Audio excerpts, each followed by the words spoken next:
Magandang araw mga kapatid, ako po si Mon Gualvez ng News 5. Nandito ako ngayon sa NAIA Terminal 1 kung saan sinalubong ng mga tauhan at opisyal ng Department of Migrant Workers o DMW at ng Overseas Workers Welfare Administration o OWA ang 10 OFW na papunta sana sa bansang Jordan pero na-stranded ng 3 araw sa Dubai. Yan ay dahil sa nararanasan pa ring tensyon sa Middle East o sa pagitan ng Israel at ng Iran.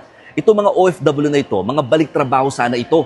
Nagbakasyon lang sandali dito sa Pilipinas at mga magtatrabaho muli sa bansang Jordan bilang mga domestic workers. Pero dahil nga sa gulo doon sa naturang rehiyon, pinagbawalan na yung mga incoming flights sa mga bansa na naapektuhan o maaaring maapektuhan na nangyayaring tensyon o kaguluhan doon.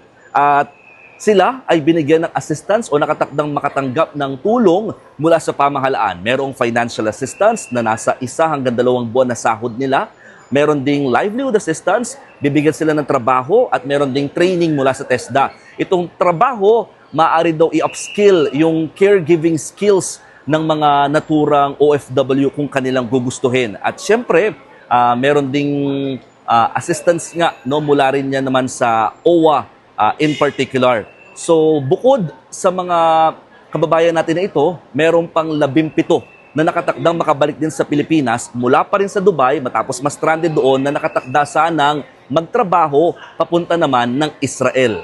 So sila ay talagang ilang araw na rin naiipit sa airport. No? So ito ay mga tinulungan na ng gobyerno makabalik na rin sa Pilipinas.